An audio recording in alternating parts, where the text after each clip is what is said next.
बहुत अच्छी बात है कि मजलूम अवाम के साथ पाकिस्तान के जो ऐवान बाला से एक पैगाम जाना चाहिए, मगर मुझे सख्त अफसोस से कहना पड़ता है कि इस करारदाद पर कम से कम हम सब मुत्तफिक होते हैं, मगर आज भी हमने यहाँ से अगर गवर्नमेंट बेंचेस से हो या अपोजिशन बेंचेस से, उन्होंने अपनी सियासत को यहाँ पर लाया, एक दूसरे की टांगे खींच रहे।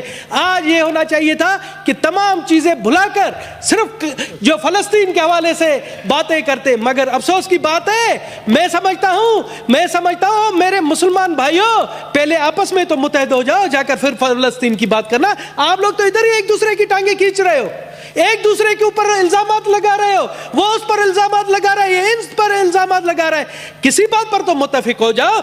जनाब आला, आज 5वां महीना है, आज 5वां महीना है, इसराइल की बर्बरियत है। वहां 31,000 से जायद फलस्तीनी शहीद हुए हैं, जिनमें मासूम बच्चे भी हैं। वो खुराक के लिए तड़प रहे हैं, वो पानी के लिए तड़प रहे हैं, और हम सिर्फ यहां पर करारदादों पर करारदादे ला रहे हैं, अमली तौर पर कोई काम नहीं कर रहे। जनाब चेयरमैन, आज मुश्ताक साहब, मैं बैठा हुआ था, मैं भी कुरान शरीफ का मुताला करता हूं कभी कभार। आज मुझे एक आयत मेरे सामने आई, अचानक आई। मैं आपकी इजाजत से चाहता हूं कि वो मैं सुना दूं उर्दू तर्जमे। जनाब आला, सूरा नंबर 4 आयत नंबर 75, वहां कहता है, और ए मुसलमानों, तुम्हारे पास क्या जवाज है कि अल्लाह के रास्ते में और इन बेबस मर्दों, औरतों और बच्चों की खातिर ना लड़ो, जो ये दुआ कर रहे हैं कि हमारे परवरदिगार हमें इस बस्ती से निकाल आइए जिसके बाशिंदे जुल्म तोड़ रहे हैं, और हमारे लिए अपनी तरफ से कोई हामी पैदा कर दीजिए, और हमारे लिए अपनी तरफ से कोई मददगार खड़ा कर दीजिए।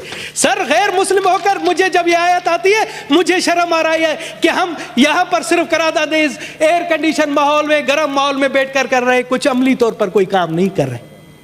ये आयत है। और मुझे किसी आलिम ने कहा कि इस्लाम में है कि अगर कहीं जुल्म हो रहा है तो उस जुल्म के खिलाफ आप लड़ो। आप लड़ नहीं सकते हो तो उसके खिलाफ बोलो, आप बोले नहीं सकते हो तो उसके खिलाफ दिल में मजम्मत करो। तो क्या है, कहां पर है वो चीजें? मुझे बताएं, वहां पर कहां पर ये चीजें?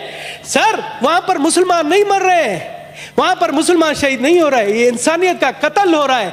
इंसानियत शर्मा रही है। हमसे तो आप कहते हैं आप लोग काफिर हैं, हमसे तो वो काफिर मुल्कों के लोग अच्छे हैं, जहां पर डेली फलस्तीन की हिमायत में मुजाहरे हो रहे हैं, डेली उनके हक में मुजाहरे हो रहे हैं।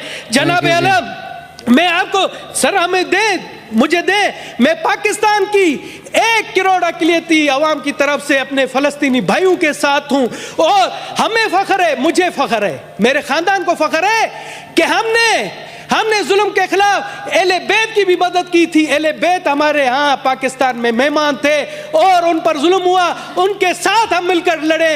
तो हम अपने फलस्तीनी भाइयों के लिए भी हैं और उसी रवायत को बरकरार रखेंगे। यहाँ पर आप आए, सबसे पहले हम कोशिश करें कि जंग बंदी हो, वहां ये जो मासूमों का कत्ल है वो रुके, उसके लिए अमली इक़दाम उठाएं। आप मुझे कहें, वफ्द बनाएं, हम दुनिया में जाते हैं, दुनिया को कहते हैं कि जी वहां पर सबसे पहला काम कर दीजिए, खुदारा वहां जंग बंदी करा दीजिए।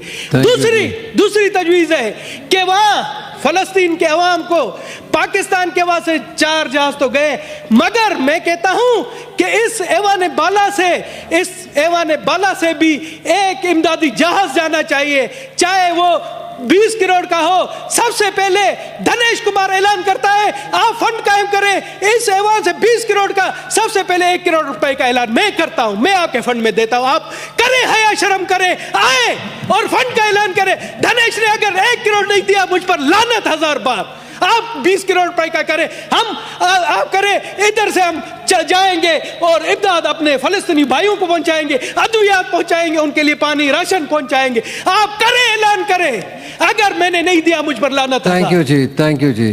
जी, सेनेटर सैयद वकार मेहदी साहब।